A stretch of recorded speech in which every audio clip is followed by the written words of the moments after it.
stardom in New York. It is September 1980.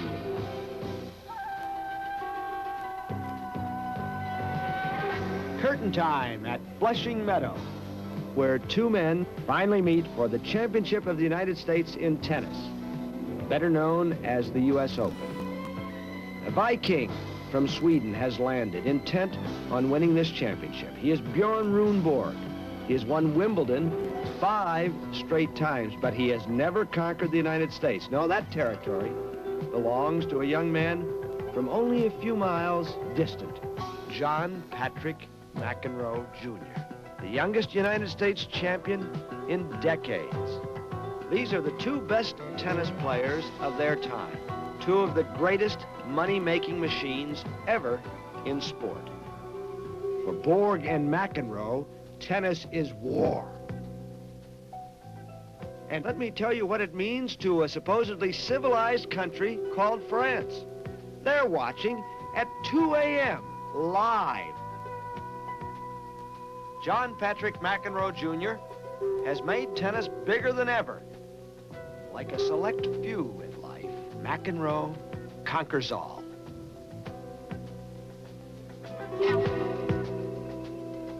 He goes beyond his sphere. There are people like that in every game. Politics, entertainment, business, sport. A Muhammad Ali, Brando, Baryshnikov, Mick Jagger. He's a magician, a showman, a super performer, but a conquering hero when he steps onto the court. John McEnroe, at 21. This is his story. It's not very long ago, but it seems quite a ways back. Spring of 1978, Stanford University, Palo Alto, California. Stacy Margolin, #1 at the University of Southern California, visits him on the campus during practice. They have a common passion, tennis. Stacy's not the only visitor. Frequently, Barry McKay, the promoter of the San Francisco and San Jose tournaments, former U.S. Davis Cup player, a television commentator, drops by Palo Alto just to keep up the friendship. McEnroe is a player a promoter will always want in his tournaments. McKay is on good terms with Stacy and John. How long have I known him? Yeah. Oh, about 4 years or so. And now you're more than casual friends, I think, right? I mean, I know you're here to practice a little bit, but... Yeah. So tell me what it's like when you watch. I mean, I know you watched him play at our tournament. Is it difficult? I mean, do you get nervous?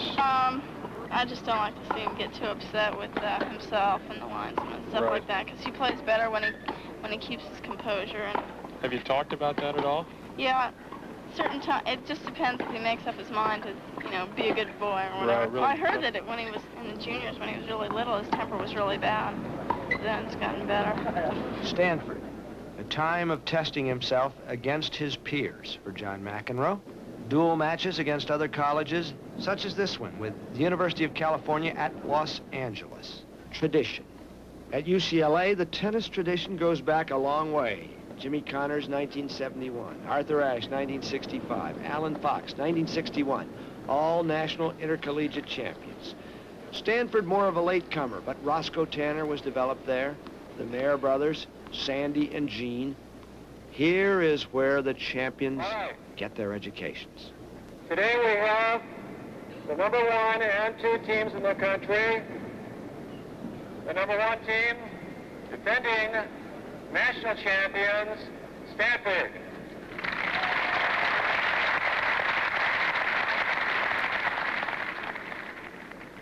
UCLA Bruins, #2 ranked in the country, undefeated, and defending Pac-8 champions.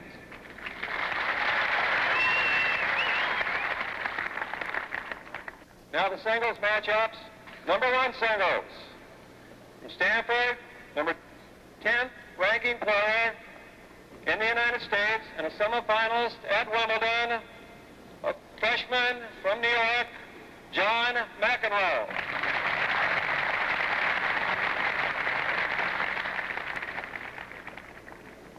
He'll be playing from UCLA, a freshman, #3 in the world, juniors, from Palos Verdes, California, undefeated, Baliatasher.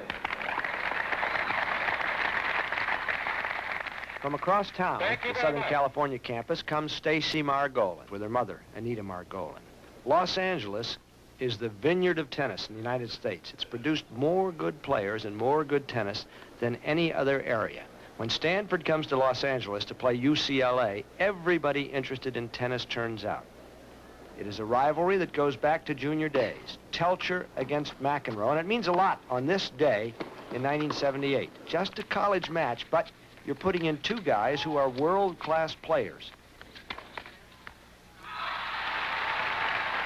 Telcher wins the first set. Not a happy prospect for Dick Gould, the Stanford coach.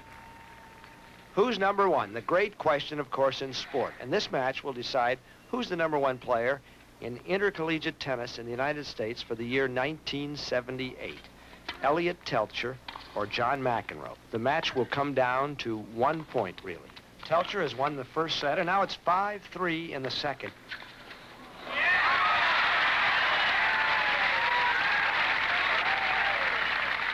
Match point against McEnroe.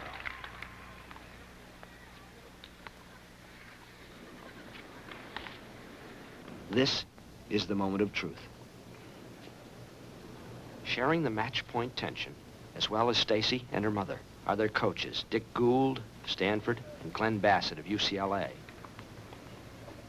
A match point for Telcher, a sudden death point.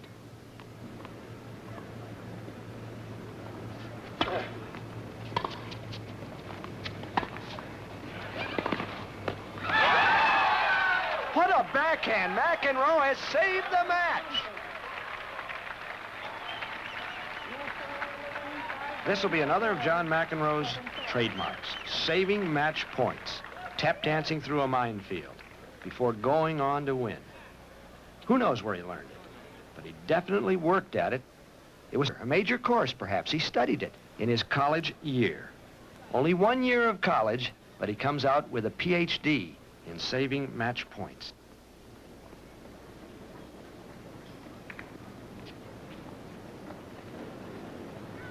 Telcher that day would learn too. He had his chance. He had his prey wounded in McEnroe, but he didn't finish him off. You only get one shot sometimes, and if you miss, you may have to turn around and run for your life. You have to learn that tennis is like life in the jungle. Now Elliot Telcher, who has held a match point, faces one.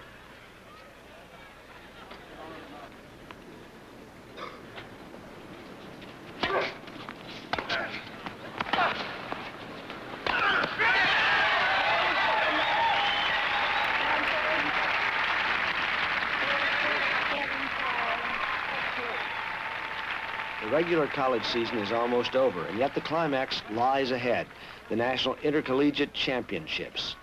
But all the while, John McEnroe is leading a double life. He's the big man on the college team, but on the professional circuit, he's the kid, the amateur, the curiosity. There's quite a contrast in this doubles finals.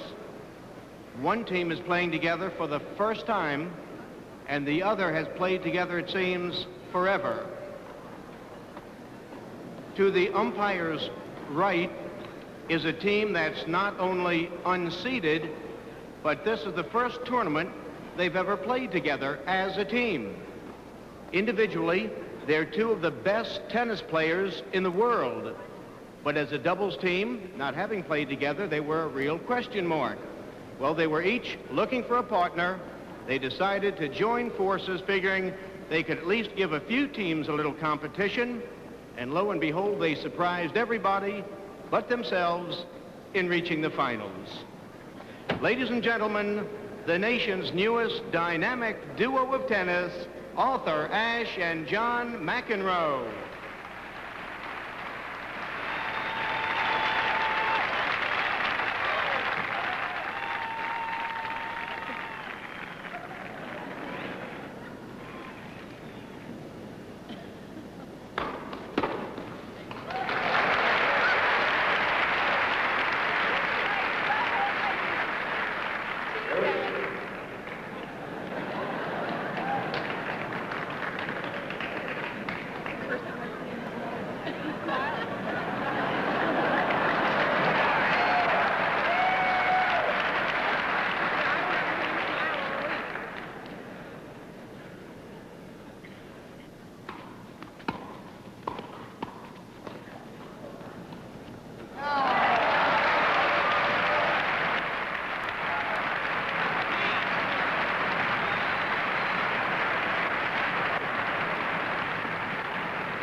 Arthur, this was a very interesting day here at the Smith Center.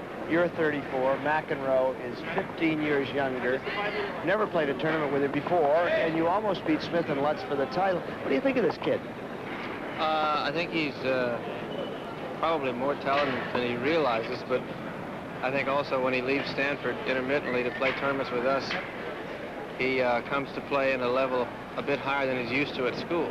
But I enjoyed playing with him. As you say, we almost pulled it off. I saw you a couple of times when he was mad, yelled something at a lineswoman. I saw you kind of cringe. Well, there's no question that every time he goes into one of those blue moods of his, he's liable to lose the next 2 points worrying about the last one.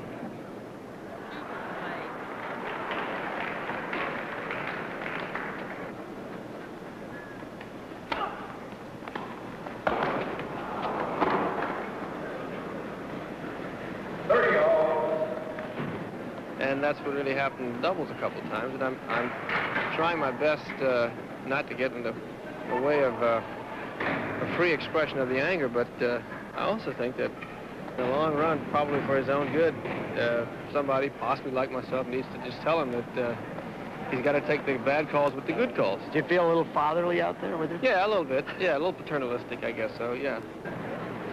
I didn't even think you reached us at the last return. Yeah.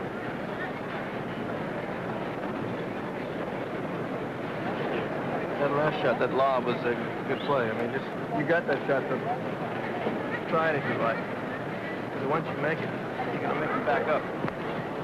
And then when he backs up, you just hit that loop, you know, that little 4-inch. It's different, Arthur. When you were in college, there was no thought of giving up any college. You wanted that degree. There was no professional tennis that you were going to jump into. No. Do you think this kid should finish his college? No, I think he's talented. I think if he wants to be the best player in the world, he should stop. He's got to stop now. After this year, yes. Well, I think that's on his mind. Yeah. We look forward to more doubles from Papa Ash and Johnny McEnroe. I hope you'll be able to play out in San Jose. I'll be there, I guarantee you that. Good, good. In fact, I'd like to have you and Arthur be a team, which would be spectacular. But I think Arthur's given up on me. No. You guys are just getting going together. Right. Right. Why not? Do you know what Barry did before you were born? 2 years before you were born, 1957, he won the National Intercollegiate title for Michigan.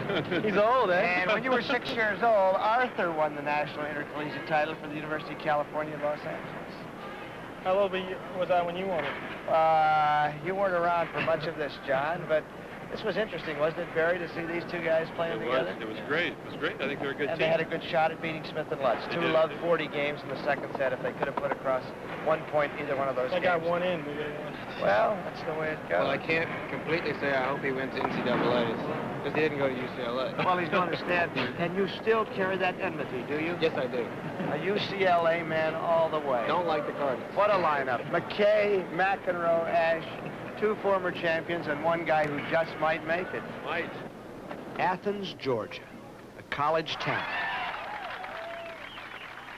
For 8 days in May every year, it is the hub of American college tennis. 64 players out of all the thousands who play college tennis in the United States come here to decide who is their champion.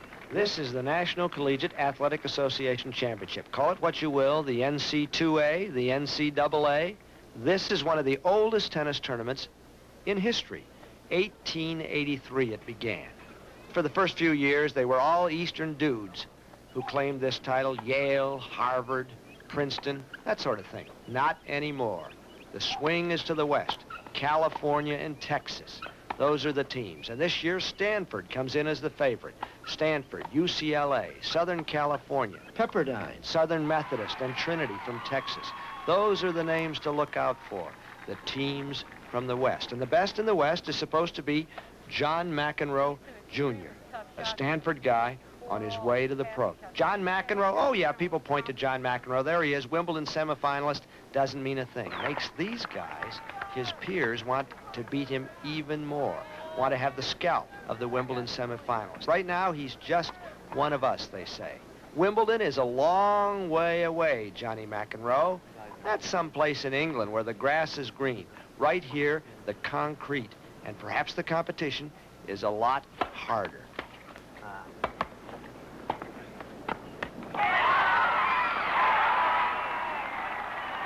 Now he's in the quarterfinals, and the going is tougher. Against Eric Iskerski of Trinity in San Antonio, he has to go 3 sets. And along the way, McEnroe shows the Georgians one of his alleged charms. He brings the spectators into the match. One more word, sir, and you're going to leave the stadium. Well, how about Will you his? be How about will his? you How be about his? quiet? I don't care. I'm clapping One when I more want word, to. and you leave the stadium. I will not, sir. I paid my tickets, and you, if he's out of order, he said That's bad right. words. I don't said bad care. words. You should stop You be him. quiet. Well, you be You worry about his bad words, okay? Well, Just be then quiet. what are you going to do about it? No, then what are you going to do about it? Aren't you the umpire? Aren't you the umpire? He's too low to talk. Johnny, here you go. John, leave it alone. You know, if anyone's going to beat me, they're going to have to beat me. You know, I'm not going to try to beat myself down there, so hopefully I'll... Yeah, I'd like to win the tournament, but I'll still turn pro whether I win or lose it. Right. Oh, I'm just going to look at it as it's my last college tournament. It'd be a nice thing to win. And a mystery figure, the lone cowboy of the tournament. Not from Texas, though. The cowboy, the Mad Marine, some people call him, for his crew cut, is John Sadry from Charlotte, North Carolina. He's from the Wolf Pack, North Carolina State, not a tennis power by any stretch of anybody's imagination except Sadry's. He imagines himself as becoming the champion. And this is where people begin to take John Sadry seriously. Quarterfinal match. His serve has been tearing up the courts through the week. Sadry and Telcher. Telcher, is he looking ahead to the championship match against McEnroe? This will be the first and last shot for John McEnroe and Elliot Telcher. They come in 1 and 2. McEnroe seeded 1, Telcher seeded 2, because McEnroe won that match at UCLA. It's as narrow as that between the number 1 and 2 seeds. They are to meet in the final, but it will not be for Elliot Telcher. In John Sadry, he sees someone who can beat him, who can hit serves through him. And Sadry does.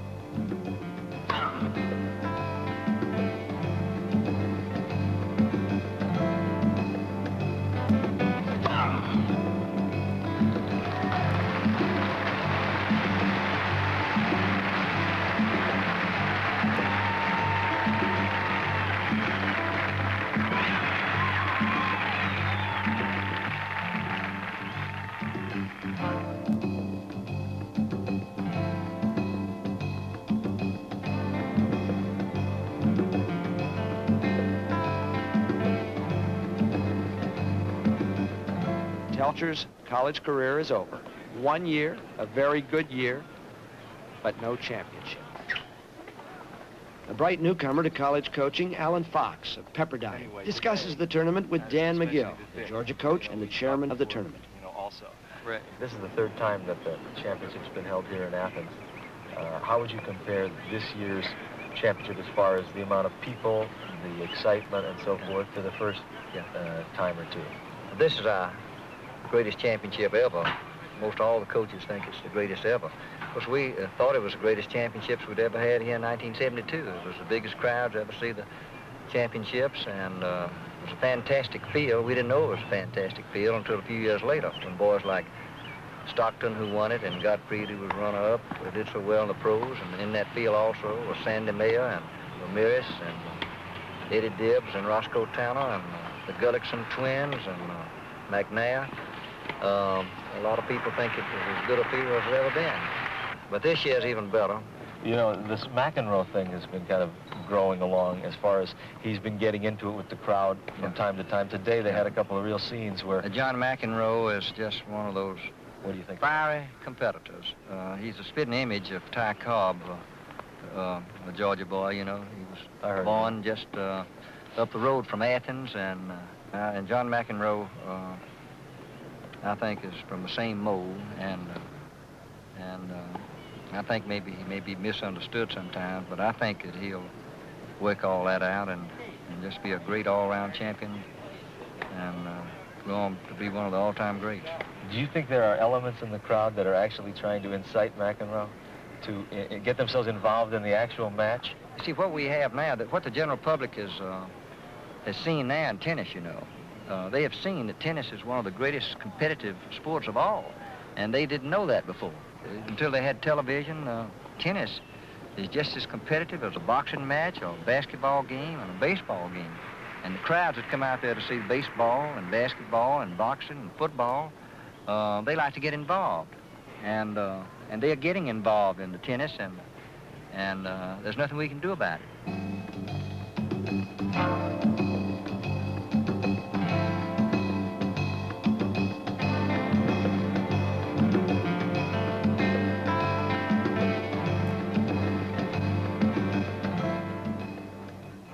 In the first semifinal, it's Sadri against Eddie Edwards, a South African who plays for Pepperdine.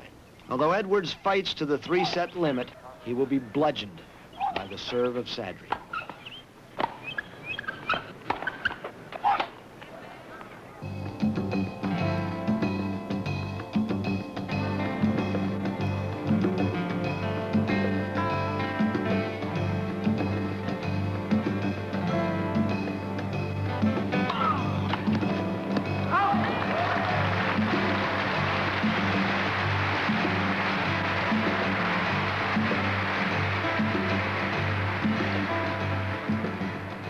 I don't really think I'm intimidating them, but I am playing awfully well. I played real well last week, and that's given me some confidence for this week.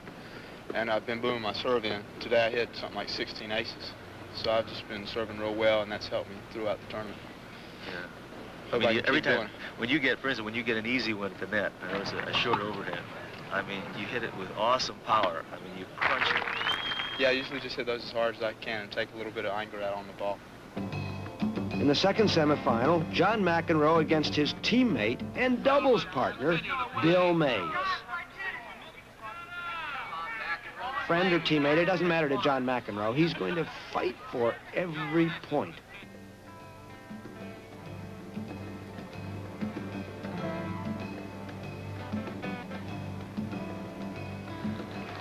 The teams that came in as families will spread, but they will remember these last days in Athens.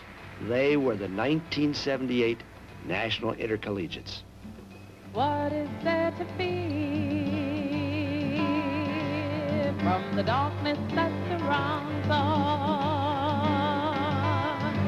I don't really know the way, but that's okay. As long as we're together.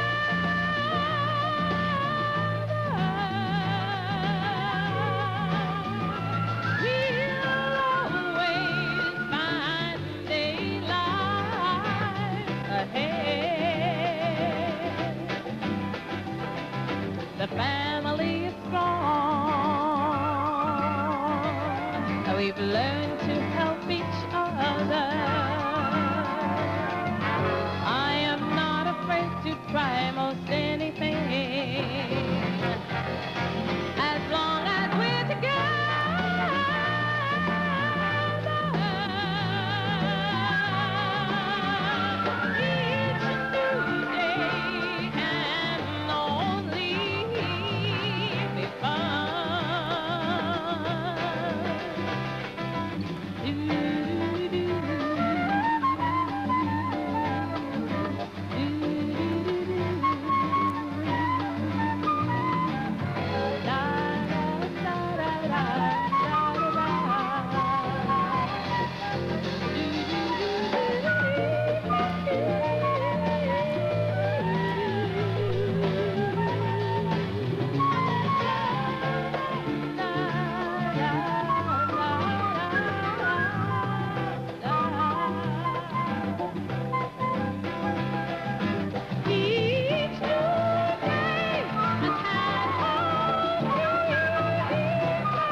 when I was 12 or 13, I probably worshipped Rod Laver.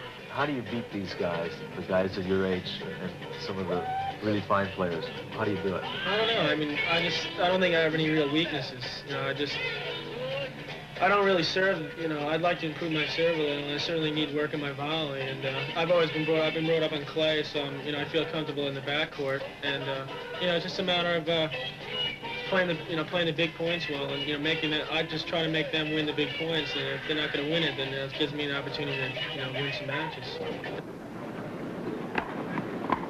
Months of preparation, college matches, tournaments, practice have led up to this moment. It's either John Sadri, unexpected in the final from North Carolina State, or John McEnroe, the favorite from Stanford, who will wear the crown, intercollegiate champion in 1978. Watch John Sadri serve.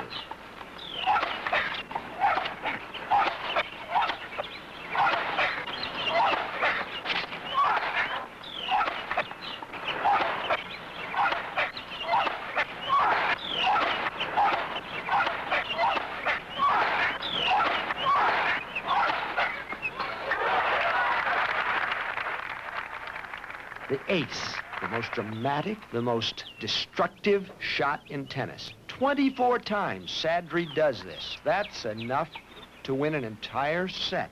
24 points. What a handicap for a player to erase when he's aced that many times. The match goes back and forth. McEnroe, he cannot win the battle against Sadri's serve, but every once in a while, he steals a loaf of bread. He grabs one of the serving points in the tiebreaker.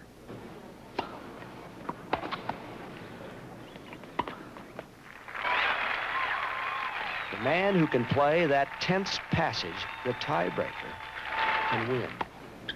And in college, it's even tougher than out on the pros. This is the sudden death tiebreaker.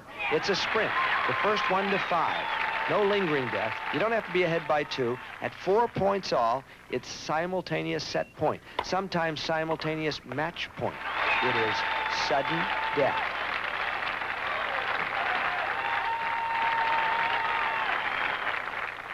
In some ways, to a young man like John McEnroe, this means more than Wimbledon. Sure, he was a semifinalist at Wimbledon, but that was somewhere else. This is his time among his peers.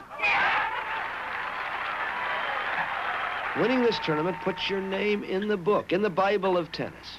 Stan Smith, Arthur Ashe, Jimmy Connors, Tony Trabert, Pancho Segura. Just go back. Now is it all catching up with John McEnroe. Sadri wins the 3rd set, very much in the match, and McEnroe is down. The back spasms come. Has he tried to do too much? He's played 17 matches in 8 days in singles and doubles. The heat is scorching. 90 degrees. They puddle in the humidity. This is the test. Sadri, the unknown, is playing like a champion, the champion he wants to be. It's a test of everything. Stamina, character, emotional balance, everything, as the two of them battle to the very last point.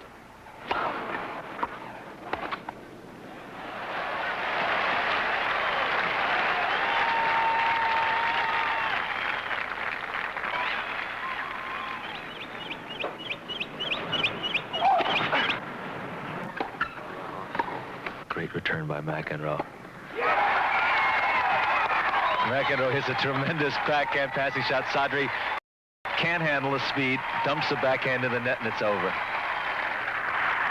Fantastic drama. McEnroe is absolutely ecstatic. Jumping off the ground, flings his racket into the net, rushes to the net, falls into Dick Gould's arms. What a tremendous effort.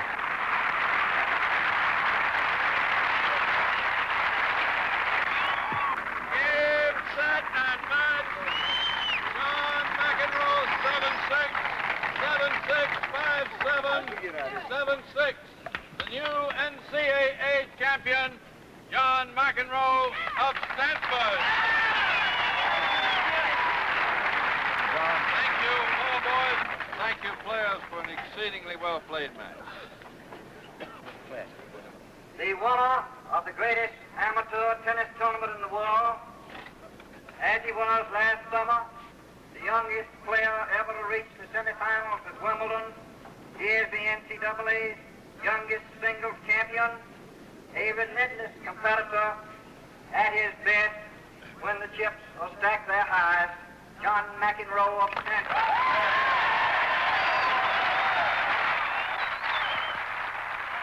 Yes, he's champion. King for a day, you might say, because the national intercollegiates will be quickly behind, and John McEnroe joins the rat race of the pros. He's got to fight his way to the top once again.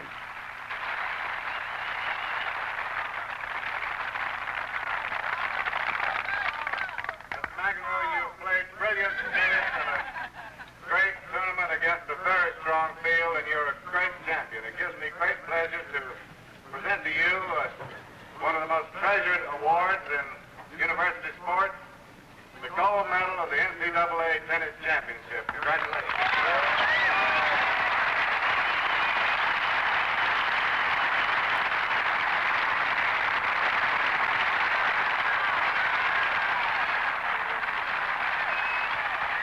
You said you were going to turn pro after that tournament. But could you, if you were hallucinating, imagine what has happened to you since then? I guess I'd hope that. 4 months have passed, and the dropout is making it. McEnroe returns to the Stanford territory for the tournament in San Francisco, the Trans-America, and this will be his first major professional victory, beating Eddie Dibbs and Dick Stockton in the semifinals and the final. Alan Fox, the tennis coach at Pepperdine, a student of tennis psychology, discusses the young man's rapid success. What would you say is the one single quality that has brought John McEnroe so far so quickly? Well, extreme physical and mental talent. Well, he's got a very rough, competitive mind. A rough, competitive mind, yeah. He's able to stand in there, keep pounding his best shots, come what may. Pressure, no pressure. He doesn't fold mentally.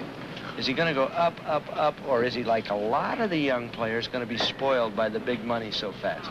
Yeah, I don't think the money will make any impact on him at all. Not a Well, bit. if the money doesn't make any impact, certainly John McEnroe is going to make one hell of an impact on the game of tennis. As a college player, he dominated this year as very few people have. I didn't know how he'd stack up against the pros on a day-to-day basis. Here, he's showing that it was no fluke, and he's really there already. He is one of the few people that has everything. And when I say everything, I mean he serves viciously. He's extremely fast on his feet. Great balance. Athleticism. Tremendous. And usually when you have those two things, your hands won't be that good. And he's got great hands also. How do you define great hands in a tennis player? Control, mobility, flexibility. What he can do is he can take the most powerful shot and take the sting out of it with his hands. He softens it up, controls it like a shock absorber, throws it back into the court. He has one favorite play, and that is he's got this very, very mean left-handed serve wide in the ad court with a sliding serve, gets it in it very quickly, and just takes all the power off the volley. He doesn't drop volley it, but he just lays it in the court short, and his opponent can never reach it.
As 1978 fades, we're looking at the most successful transition ever in the history of this game of tennis.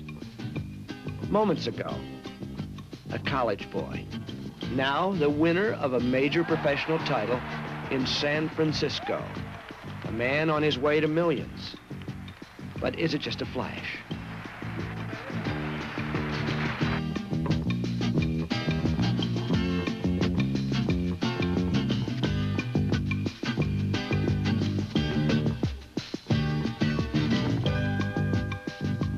In the Transamerica doubles with his new partner, Peter Fleming, McEnroe participates in a dramatic changing of the guard, defeating an all-time team of Stan Smith and Bob Lutz.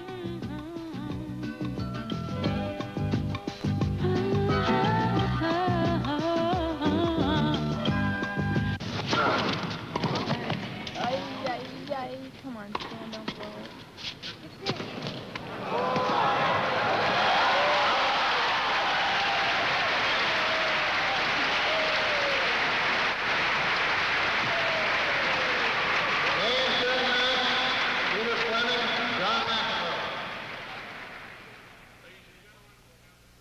This establishes a pattern. McEnroe will not be just a singles player, he'll be a complete tennis player. Fleming and McEnroe will go on to win Wimbledon in the following season and defeat Smith and Lutz again for the U.S. Open title. But let's not anticipate.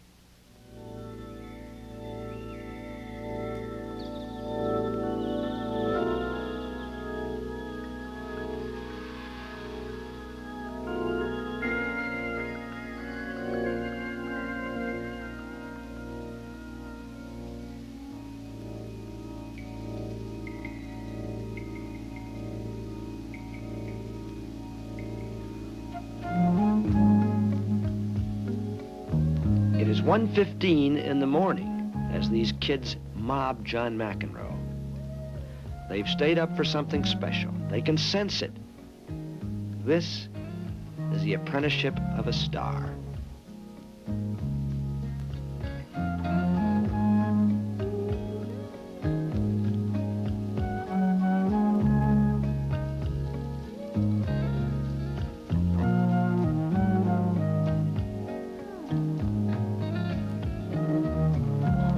Years old, the #1 seed in our tournament from nearby Douglaston, New York, a local boy who made good in a big way, the defending champion. Let's welcome John McEnroe. The occasion was the Masters. The second week in January 1980 played in Madison Square Garden in freezing New York. 8 men came here, the elite of tennis, the top finishers on the Grand Prix circuit. After round-robin play, 4 remain, the semifinalists.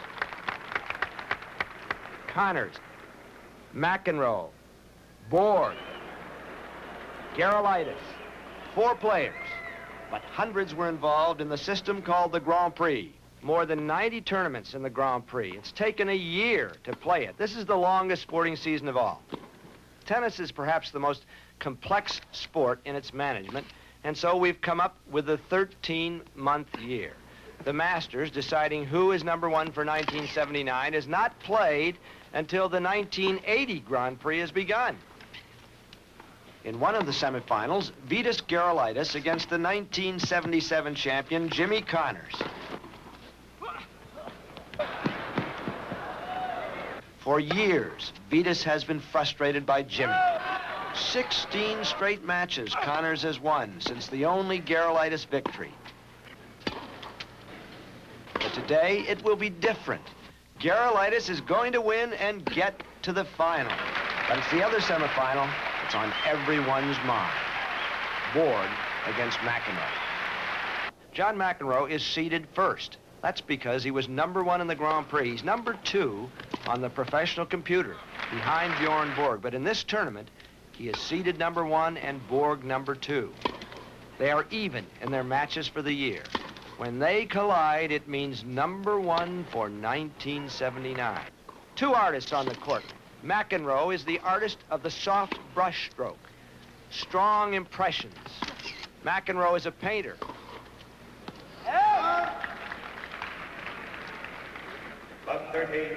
Borg is a sculptor with a hammer, pounding on granite.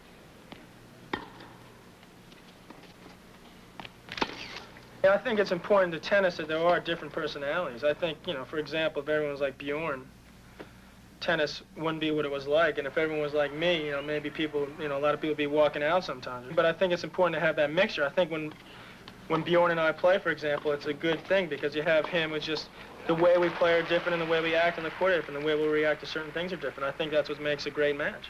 As you know, that's what's important to keep up when some of the top players have rivalries going or whatever they want to call it. I mean, they think that's important for tennis to keep up going. John McEnroe won this championship a year ago. This is how he really made his name as a champion. The Masters of 1978. He beat Arthur Ashe, and now he has the first set under control. He has a set point. And he has the Swede scrambling. It's set up for the set. Oh. How can he miss that shot? How can he miss that shot? 19,000 people have seen him miss it. He's thinking about it. What hold does the Swede have on John McEnroe that he would miss that shot? Borg winning Wimbledon 4 times, that's when I think you can really be up there with the great players of all time. Bjorn Borg is the one player that John McEnroe respects. McEnroe thinks he can handle anybody else in the world. Handle him, beat him up, knock him dead. He knows he can beat Borg. He's done it before. But there's something in those deep, blue, frigid eyes of Borg that makes other players quiver and gains McEnroe's respect. He thinks about a set point that was his. The set was over. No way Borg could win that set. Instead, the set goes on, and McEnroe must work 3 more games to get to another set point, here in the tiebreaker.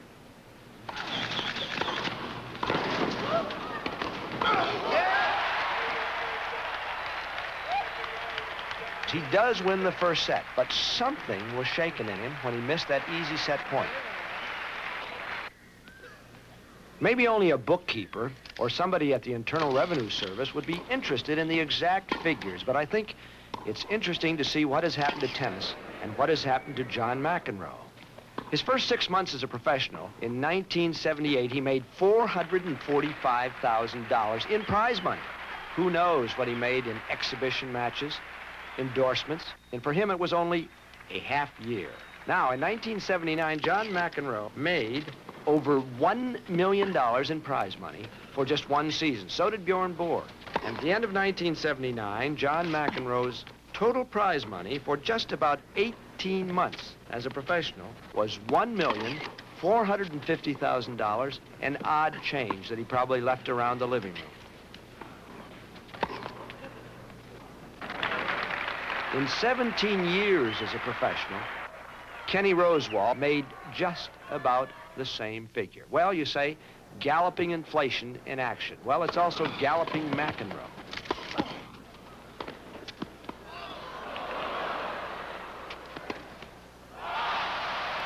Some people would say it's been too much too soon for John McEnroe. Well, I don't know. I mean, I don't know how long I'm going to be around. I mean, I might not be around 10 more years, but I don't really feel like, I feel like there's a lot more I can accomplish in tennis. Borg wins the second set. They're all even.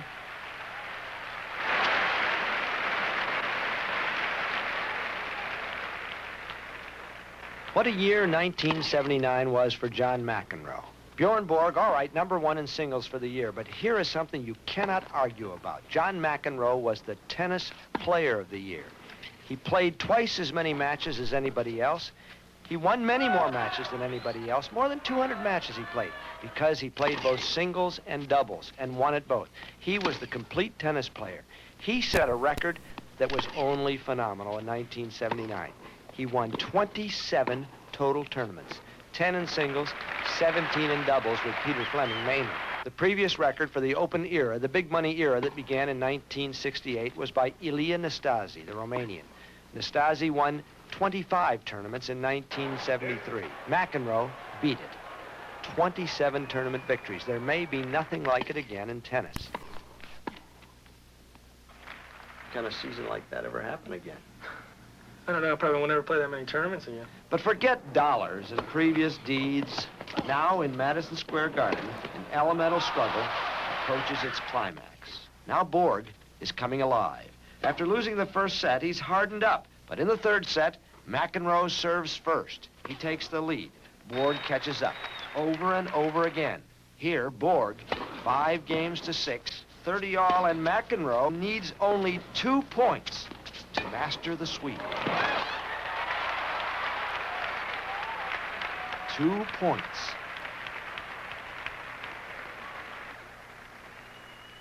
It's a classic fight to the finish.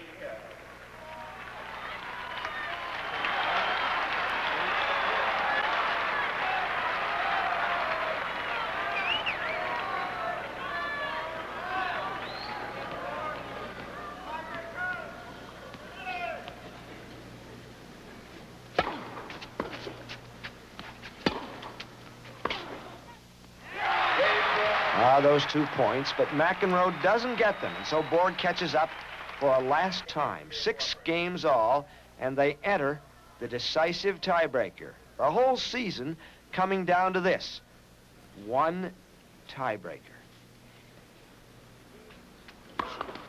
First service. Ace. 1 point to 0. When you ace Bjorn Borg, do you discourage him? Makes him mad. This is what McEnroe does to Bjorn Borg. He makes him reach to greater heights.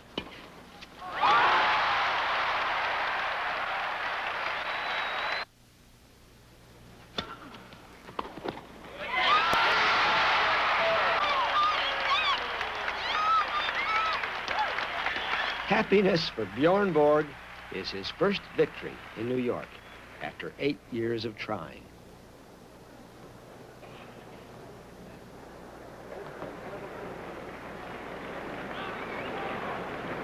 We have our finalists. You can call it a street fight, a battle, or a war, but the championship singles finals will take place tomorrow afternoon between Zetas Gerolaitis and Bjorn Borg.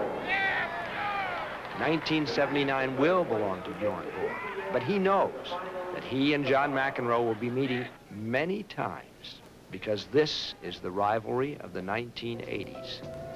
Jimmy Connors, who has been the American player of the 1970s, finds suddenly the feisty John McEnroe in his way every way he turns. From 1973 to 1979, Connors was undisputed #1 in the United States. He won the U.S. Open 3 times. But in 1979, on this court, McEnroe knocked Connors out in the semifinals and seized the #1 ranking. The harder you hit it, the harder he hits it back. So, I mean, I'm not going to hit a hard ball at him the whole match. Just try to, when I come in, just try to chip, and you know, that chip that stays low on either side, and just make him, I mean, the way he hits it flat, so it's got to come up. So, I mean, if I'm on top of the net, I should put away the volley.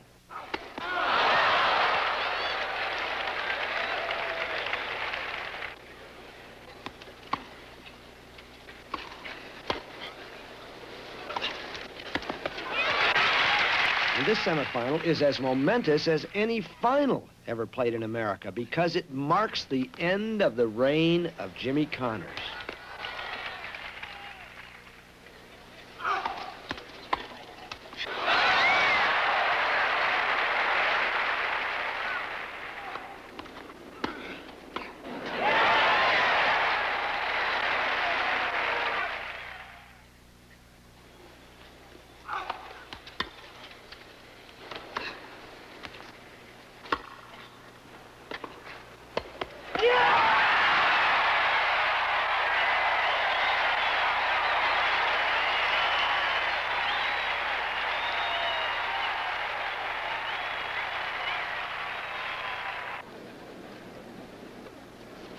They meet once again in 1980 in the semifinals. Connors may have his revenge tonight, however, as he goes ahead in this match 2-1, and the day lengthens into night.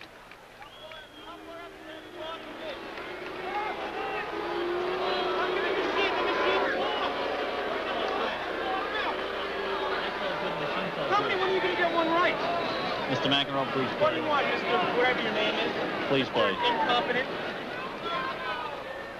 Is any of your behavior ever contrived? You think, I'm going to let it all go right now? I think really it's pretty much just me.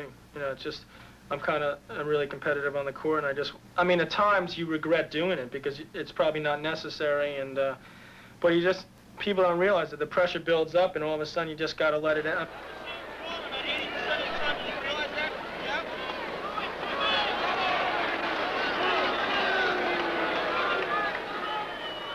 Has this hurt you, complaining during matches? Do you think it's caused you to lose matches, lose points, to lose your concentration? I don't know. It depends, like, to what extent. I think there's times where it helps because I get fired up or whatever. There's also definitely times where I've gotten upset about more than I should, and I've probably lost because of it. I mean, basically, I'm still trying to work on it, and hopefully I'll use it to my advantage, but I still think there's times where it's hurt me, and hurt me more often than not, I guess.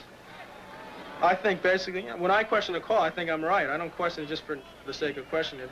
I mean, maybe that their eyesight's bad or mine's, I mean, I don't know, but it's hard to understand. I mean, people can't understand it because, I mean, I think I see the line, and I mean, I just can't. When you think you've won a point and then they take it away, that's...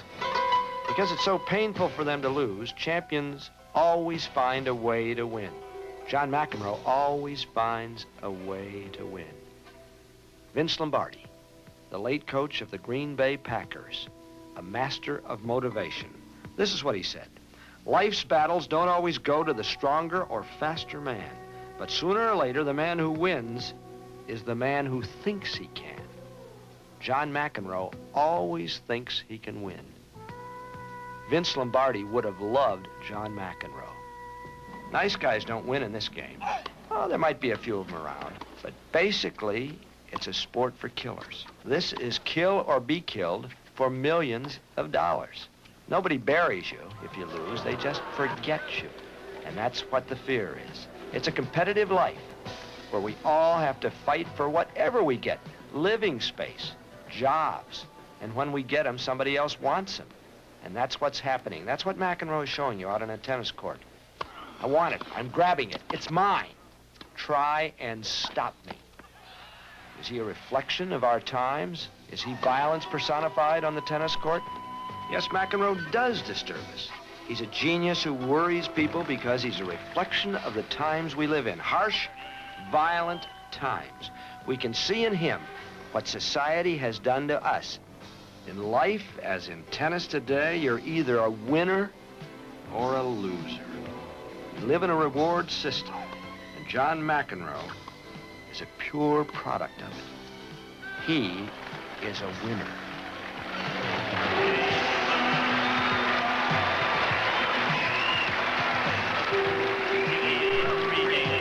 Do you think of yourself as a winner? Is that something that crosses your mind? I guess I'm a winner. I mean, I did an ad for a clothing company or whatever, like just dress clothes, and the name of the thing was Winners or whatever. I mean, that was the head thing. Do you think, do you look down on losers? Are you afraid to be? I guess that's what makes the world go around, that there's winners and losers, and that's what I strive to be. I mean, I can't understand. I mean, some people just can't understand how it could be to be number one. There's a lot of players that can't even imagine themselves, you know, being number one, but I can't imagine myself people that don't try. You know, I think you got to go out there and give it what you got. The lights come on at Flushing Meadow, and McEnroe seems to have blown it with petulance, raging at the umpire, losing all his senses, saying later, I went a little crazy out there. John McEnroe falls behind. And then he pulls himself right back into the match and into a fifth set. He has a chance to win it, but Connors comes back and they're into a tiebreaker. Now, for the first time in the history of the event, a semifinal will be decided in a lingering death tiebreaker. Hoping for his fourth title, if he can beat McEnroe here, Jimmy Connors, who first ruled in 1974, cannot overcome Junior McEnroe. In less than 20 hours, he returns to the same hard slab for the title match. Bjorn Borg has come into Queens for a 9th year, looking for the U.S. Open title. 8 failures. He lost in the final of 1976 when the tournament was played at Forest Hills on clay to Jimmy Connors. But perhaps even more bitter than that were his failures in 1978 and 1979. In those 2 years, as in 1980, he was on his way to the Grand Slam, that rare accomplishment in tennis. The French, Wimbledon, United States, and Australian championships all in the same year, done only by 2 men, Don Budge in 1938, Rod Laver in 1962 and 1969. In 1978, he got all the way to the final. He had won the French and Wimbledon, and Connors beat him. In 1979, once again, but in the quarterfinals, it was Roscoe Tanner.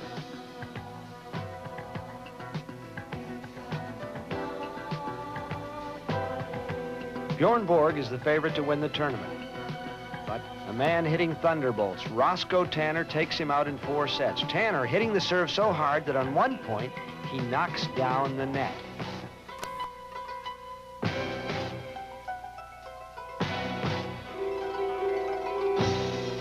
Now, in 1980, surely in 1980, he must make it.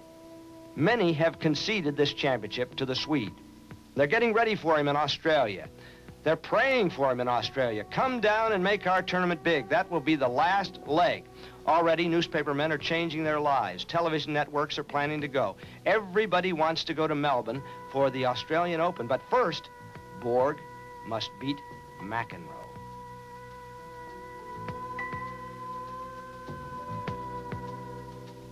John McEnroe didn't care at all about a Grand Slam for Bjorn Borg. And at first, although Borg starts off quicker than usual, usually a slow starter, he serves twice for the first set at 5-4 and 6-5, and yet McEnroe stops him in the tiebreak.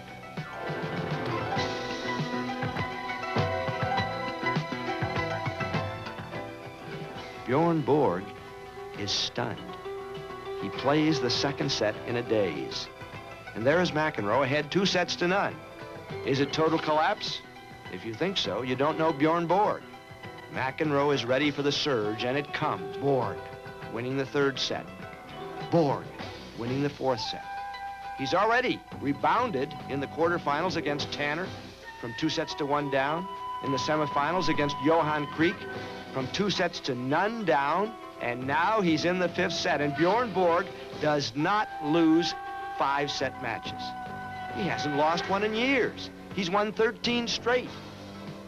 Bjorn Borg in the 5th set is a lock. Everybody in the stadium knows it. He's revived. Bjorn Borg is going to win after all. He could not out-concentrate this man in the 5th set. Mentally, he was too strong to lose a 5th set. Sure, McEnroe could push it. McEnroe had all the talent. He did it at Wimbledon, but when it came down to the crunch at Wimbledon, it was Borg and the mental strength, reaching for more than any other man could muster. And would it be the same here? Borg. This was where he wanted McEnroe, in a 5th set. This was where he wanted McEnroe, he may have thought. Are the courts.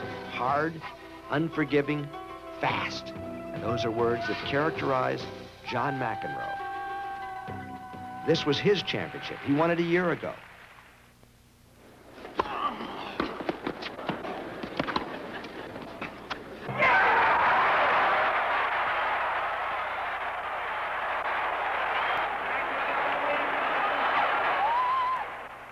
Maybe the inspiration for McEnroe will come from the memories of 1979.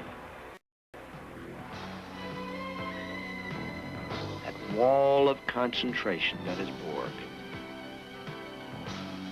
would crumble now.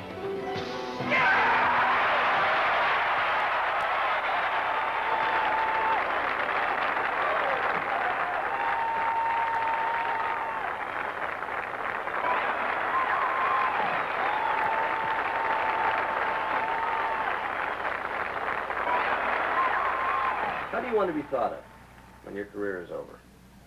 Well, basically, I think as a tennis player, not as like the way I mean, I think the reason, like Nasty, for example, no one's gonna remember him because he's a great player. They're gonna remember because of the way he acts. And I don't really want to be remembered. Are you in danger of being remembered for bitching? I think it's a possibility right now. I think people are gonna remember Connors as a player pretty much, but not Nasty, because he's just gone way out of proportion. I mean, it's just, I don't want to be like that. I don't feel like I'm like him on the court. I don't feel like I'm like Connors. So I think that hopefully that people will start understanding whatever. Like Connors had a tough time maybe when he was young, and now the people are really good to him. So hopefully it'll be the same for me. Maybe sooner, but I feel like I'm my own. I want to be remembered as my own person. John, you were quoted once. Somebody said, "What would you really like to be?" And you said, "I'd like to be a rock star." Was that an accurate quote? Very accurate. I don't think you're going to make it there. You may. I wish you well, but there could be problems. There could be problems there. Could be problems, but don't you think in a way that you are a bit of a rock star? You have that sort of aura about you in this day, a tennis player, traveling the world. I guess I'm not your, I'm not your, what people had 10 years ago think you're basic everyday tennis player that just walks out there. I'm definitely, you have to say I was a personality, if nothing else. John McEnroe had become a front-page success. A mover, a cover boy. Someone people gawked at and wanted to know about. Some people didn't like him. He was controversial, no doubt about that, but he also dripped with appeal. You simply wanted to know what John McEnroe was doing. A success, certainly by American standards. A champion, that much was obvious. A millionaire, a personality, a celebrity. All those things, those were on the surface, clear.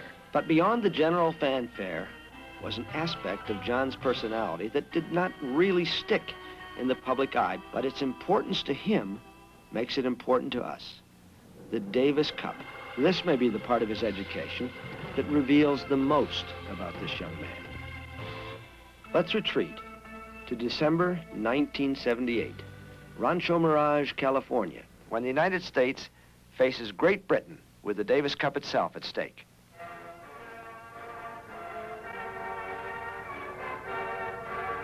It's been a long drought for the United States, the longest in history, not since 1972, as the United States won this worldwide team competition. John McEnroe, who played a cameo role in the quarterfinals against Chile, winning in doubles, suddenly is catapulted into the leading role. He will play singles for the United States, says Captain Tony Trabert. Not since 1939 has a teenager played in the final for the United States. Jack Kramer, then.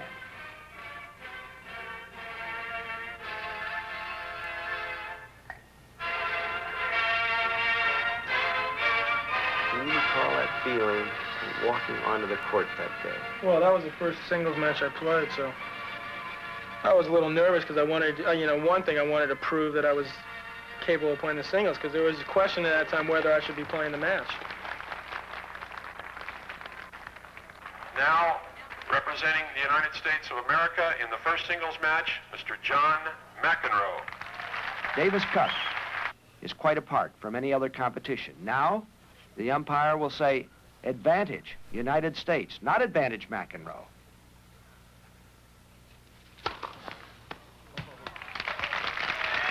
McEnroe's first opponent will be John Lloyd, a handsome Englishman who is to soon marry the American tennis heroine, Chris Evert.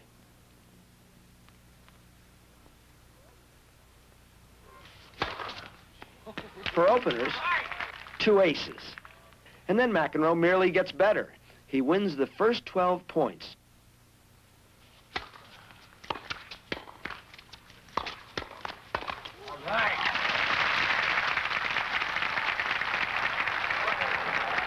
Formative people in Johnny McEnroe's career, of course, his mother and father, Kay, and John McEnroe Sr. His first coaches, Tony Palafox, who played Davis Cup for Mexico, and of course, the old fox, Harry Hoffman, who captained more winning Davis Cup teams than any other man, 16, and is having a great influence on our young American players. But I'd like to ask Kay, you watched John, and you too, John, play that first Davis Cup match. He was the youngest man ever to play singles in a final for the United States. And what was it like to see your firstborn go out there? He's still a kid, a teenager after all, and They say, here's, for the United States, John McEnroe. What happens? A tear in my eye. A real yes. tear. Oh, yes. Very exciting. This is the biggest thrill for us, for Johnny, to be on a Davis Cup team in the finals. Besides, wonderful. Wonderful. I agree completely with what Kay said. It's just a complete thrill. I mean, Wimbledon was absolutely marvelous. As you remember, first time I met you, I was there for the Connors match. Right. First time I saw him center It was court a at Wimbledon. qualifier, and Yes. had gone all the way through, winning And, 8 matches to the semis. And that was marvelous, and that was historic in itself. It was a centenary Wimbledon. But there's something special about this, to us at least, Davis Cup and representing the United States. And to be here and see it all. We brought his 2 brothers with us. The whole family's here. Very important and terrific.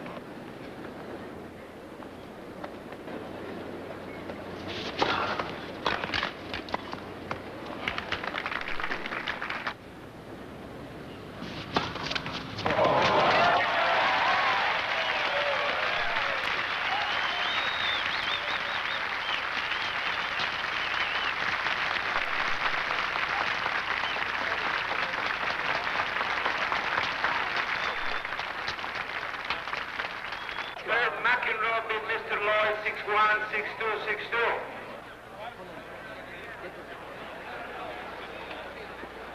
Congratulations. How'd it go? Good. Nice going. Yeah, no problem. Honey, this is Argos delivered. Argos They was there when delivered you were you born, in- at that moment, in the room. Wiesbaden. Yes, indeed. In Germany.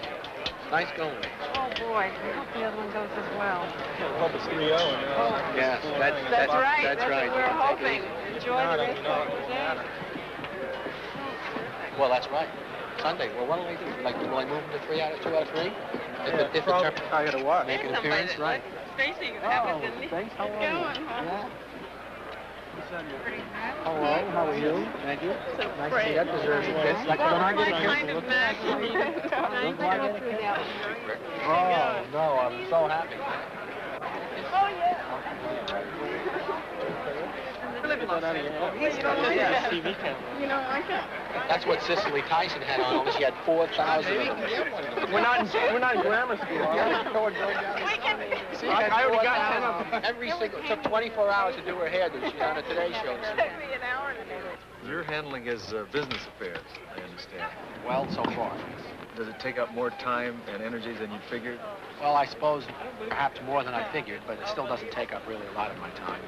I have a busy legal practice, which is a full-time profession for me, and I expect it will remain that. But we've been able to take care of most of his problems together, talking to the other agents who tell me that it's a mistake, that I'm trying to do it myself. The difficult part, or the most difficult part, I think, was simply becoming aware of, to put it right down at the bottom line, what the financial marketplace really was, and where things, what levels we should be thinking about. Some of the numbers are rather high. Rather big. And was something that you didn't anticipate. Harry and Tony, when did you first see this kid? I saw him at 12, about the same time for you. Right. Yeah. Yes. This was at Long Island, Fort Washington Tennis Academy, and Tony and I were both there. And John always had this beautiful, easy, born in him, it looked, facility of stroke making. You know, John was a boy who knew what he wanted. I've always admired John for being able to speak up for himself. As a matter of fact, I have a different outlook on John than the press has. I think John is the sort of boy who's sort of man. He's a young man who can speak up for himself, and I like this. I think it's essential in a tennis player. I don't think the docile kid is ever going to be the champion. Have you ever been ashamed of him watching him play tennis? Not Has ashamed, no. Has his behavior ever bothered you? Oh, yes. Oh, yes. Oh, yes. Ashamed, no, but... Okay. No, there are times when we're unhappy with things that happen on the court, and we make no bones about telling about it. I want a nice little Arthur Ashe running around. Ho, ho, ho. I don't think you're going to get that, No, are no, you? no, no. No, I'm not. But I'd like one. But no. You've been dismayed. Is that the word? Nicely put, but dismayed, yes. Does it bother you if you read in the press that he's a punk? That's, of course, a popular expression these days anyway, which is not necessarily detrimental, but does that bother you? Yes, of course. course. Would it bother you if somebody wrote that about your son? Yes, or about me. Right. Yeah. People often compare him with Jimmy Connors. They're both left-handed, they're both young, they're both brash, they're both exciting to watch, and they're fighters. Both tremendous fighters on the court. Now, Connors came out, you might say, from the wrong side of the tracks. But I take exception to the word brash with McEnroe.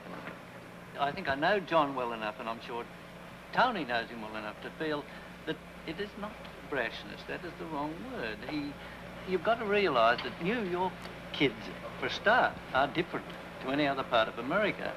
They're taught to battle for their own rights. Something about New York, I don't know what it is, I don't know it well enough, but I do know from the youngsters I've met from all parts of New York and New Jersey, if you like to bring them into it, they do learn early to battle for what they think is right. To survive, perhaps, in the big city. It may be from a sort of survival, though I don't think John had any worry about surviving. Well, that's what I was trying to bring up with Jimmy is a fighter and a survivor from a tough part of a tough town, and you people are people of means, and yet he's developed as a fighter, and that is interesting to me, that he has had this drive. Where do you think it comes from? Well, he's had it always, since he was a little fella. He's always wanted to be first.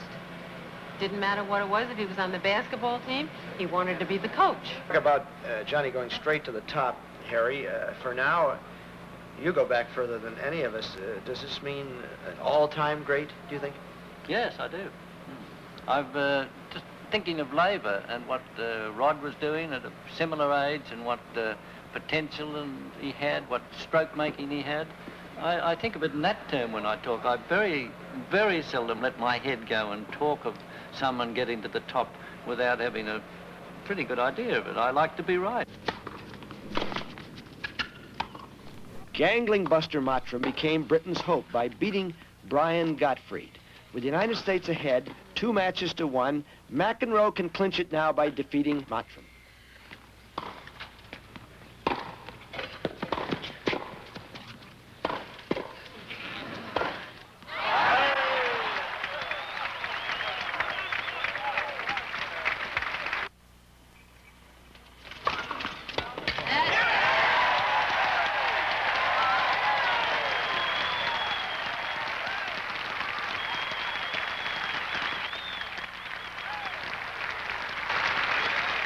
The Davis Cup returns to the nation of its origin. It belongs once again to the United States.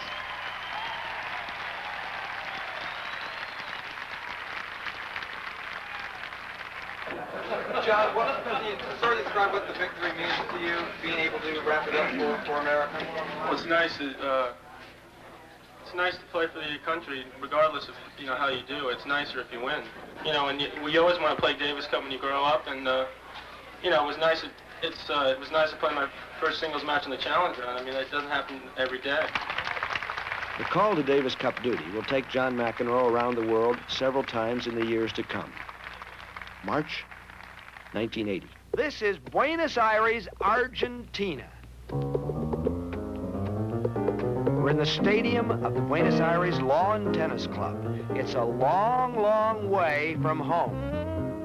This is Davis Cup, United States against Argentina. But the first Davis Cup match played in Boston, 1900, in a genteel setting. Englishmen against Americans. Blue bloods, all of them. That's what Davis Cup was then. This is Davis Cup Argentine style.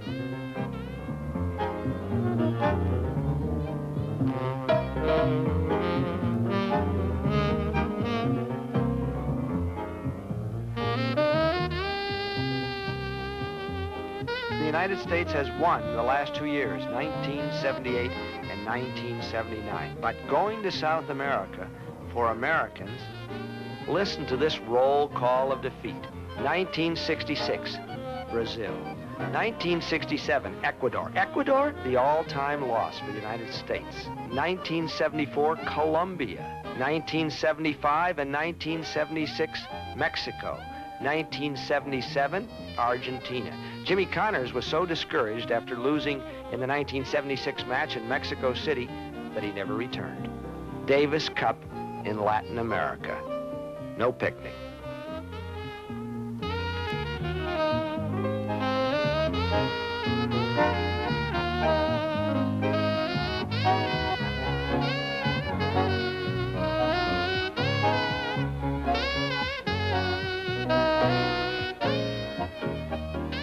McEnroe came into Buenos Aires undefeated in 3 years of Davis Cup, 14 straight matches.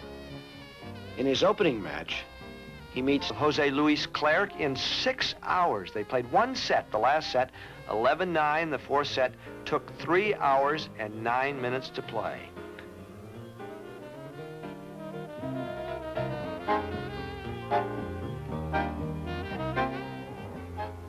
How can it take so long to play one set of tennis? That is an intriguing factor about tennis in South America and in Europe too. The red clay courts, the lazy, slow bound of the ball. It takes the utmost patience, and John McEnroe is not a patient player. He wants to attack. He wants to storm the net. But you must be careful against a Jose Luis Clerc or against a Guillermo Vilas, because if you come to the net, you must be prepared. You must come in only on the best shot. Otherwise, they'll pass you. And so you stay back at the baseline, fencing, sparring, waiting for the opportunity. Concentration wavers. It erodes. The crowd is always there, hanging over your shoulder, waiting for you to fail, waiting for you to miss one shot, ready to cheer for their heroes or to boo you if you question. Tennis in Buenos Aires is no fun for an invader.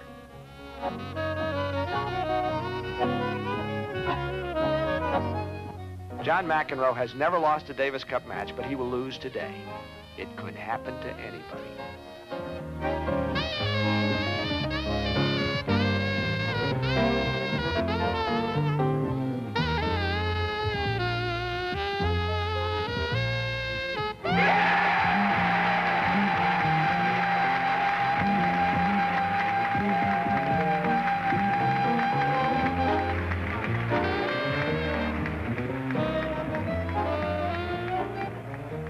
Do you think people now tend to say, what the hell's wrong with McEnroe? For instance, the Argentina loss or something like that. That they now expect you to win all the time. Well, I really was hoping, people say, how long could that Davis Cup string keep up and stuff like that. I was hoping it could keep up forever. Because I really enjoy playing Davis Cup, and I knew when we went down there that we were really going to have a tough match, because I know that my best service, for one thing, for myself speaking, my best service is in clay, and theirs is. After 2 days of play, the United States trails 2-1. And so it's up to McEnroe to beat Guillermo Vilas, or Argentina wins the match.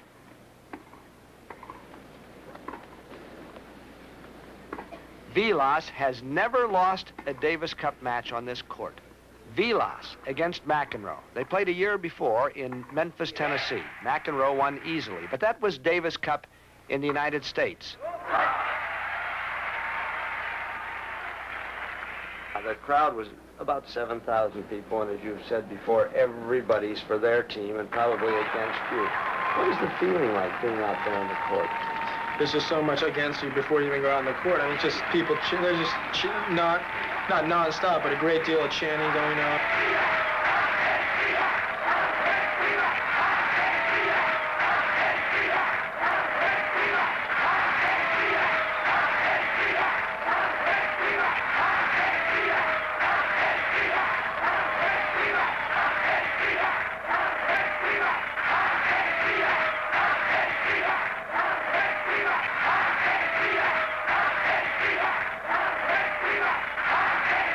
Disappointed for a lot of things in Argentina, but I felt like I gave it what I had, and I just couldn't handle it, I guess, this specific time. But maybe a couple of years, if I have to go there. I'm not looking forward to going there again, but if he ever asked me and I win or whatever, I hope it's a different result. Were you worried about the crowd? Did you complain about line calls as you have perhaps in the I complained, but I complained a couple of times, but basically it's not really, it's not like you can't stop them, just people just start booing. There's just no way you can do it. It's not just, you realize that just some things you just can't do even if you wanted to. After the match, Captain Tony Trabert of the United States had this to say. It was a damn fine match. They were out there nearly 5 hours in intense heat and humidity. It took a lot of courage to stay out there and play so well for that long. Hour after hour, right up to 4 games all in the 5th set. And there, McEnroe cracked. Vilas won the last 2 games.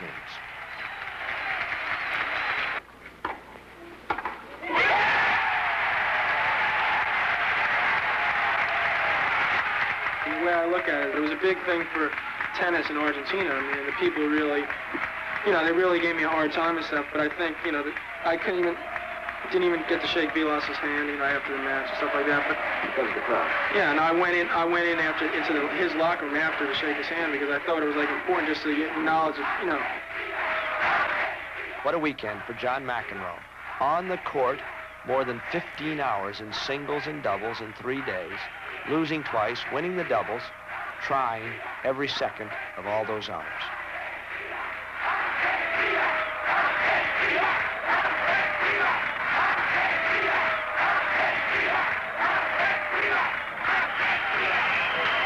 I was, teed off by some of the things that happened, but it's better to, I would have complained more, let's put it that way, if I'd won the matches. I mean, I don't think it's right to complain when you lose because it sounds like sour grapes. So I'd rather win and then complain.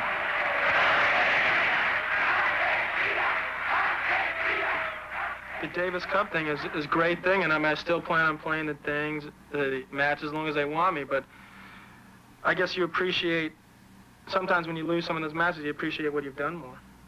In defeat, John McEnroe matures. He's ready for the ultimate test. Let's move on to the summer of 1980, the Big W, Wimbledon. John McEnroe is not unfamiliar with the turf at Wimbledon or the crowds that surround it, and they are not unfamiliar with him. 1977. It will always be remembered in tennis. Here was the fresh kid, 18 years old, the youngest semifinalist, the only qualifier in the semis. He intended to win the Wimbledon Junior, but he did so well among the men, going all the way to the semifinals where he lost to Jimmy Connors, that he had to drop out of the juniors without hitting a ball. But he's not a qualifier now. He comes in as the number 2 seed, but things have not always gone so well at Wimbledon for John McEnroe. In 1978, they said of him, last year's hero is this year's zero. He lost in the first round to Eric Van Dillen. Then last year, in the 4th round, to Tim Gullickson on the haunted house court, court 2. And so McEnroe was gone from the singles. He was expected in the final last year. This year, he makes it. On the way in the semifinals, once again, in the American rivalry, Connors and McEnroe, McEnroe steps ahead. It's a dogfight. They snarl at each other. It's unpleasant. But in the final, all is different. The respect again. McEnroe and Borg. Will these two live up to the poetic demands of Rudyard Kipling, as posted on a signboard at the entrance to center court, the land of if? So many things can go right. So many things can go wrong. Only one will emerge the champion. Kipling said it this way: if you can keep your head when all about you are losing theirs and blaming it on you, if you can trust yourself when all men doubt you, but make allowance for their doubting too, or being lied about, don't deal in lies, or being hated, don't give way to hating, and yet don't look too good nor talk too wise. If you can dream and not make dreams your master, if you can meet with triumph and disaster and treat those two impostors just the same, or watch the things you gave your life to broken and stoop and build them up with worn-out tools. If you can make one heap of all your winnings and risk it on one term of pitch and toss and lose, start again at your beginnings and never breathe a word about your loss. If you can force your heart and nerve and sinew and so hold on when there's nothing in you except the will which says to them, hold on. If you can talk with crowds and keep your virtue, or walk with kings, nor lose the common touch. If neither foes nor loving friends can hurt you, if all men count with you, but none too much, if you can fill the unforgiving minute with 60 seconds worth of distance run, yours is the earth and everything that's in it, which is more, you'll be a man, my son. If you had seen every Wimbledon final since 1877, you still wouldn't have seen a better one than this. The people who'd gone back, oh, years and years and years, almost to the beginning of the century, they said nothing could compare with this Borg-McEnroe battle. An epic that really both men won. If McEnroe had gotten the break points in the second set and taken a 2-sets-to-love lead, if the Swede weren't so resolute when he was pushed and pushed and pushed and lost that fourth set in the 18-16 tiebreaker, the ifs were strewn all over the court. And when it was over, Borg was the champion for a 5th consecutive year, but John McEnroe had walked onto the court, still a kid that wasn't liked very much in England, a player who was booed when he walked onto the court. And when he left a respected man. Well then, let's have a last look at the boy, retreating to 1978, that Davis Cup final, when he became the youngest to carry the United States to the revered Davis Cup. Perhaps there will never be a glow again quite like this. Davis Cup 1978 is all over. How did you feel? Well, I guess it's the first singles match I ever played, and I lost less games than anyone else or whatever. So people, I mean, it was kind of easy in a way. It was just, it really went the way I wanted to go. I mean, I wanted to be over quick. My mother, she hates watching me play. She likes watching those quick matches. But so. did you feel mellow? Was it special? Oh, I felt really, I mean, that was one of the high points in tennis because first time I really played for my country, and I'd done really well, and people couldn't say they made a mistake, and I mean, the whole feeling was great. I mean, just picking up the Davis Cup with Stan and Bob, and those guys have won it like 5 other times, so it was a good feeling that I contributed, and that, I mean, then the week after that was the cover of Sports Illustrated, and it was nice for people to say, like, that you played Davis Cup, and it was nice for a change that, I did something nice. I guess that was the main thing, that I'm not like that bad a guy after all.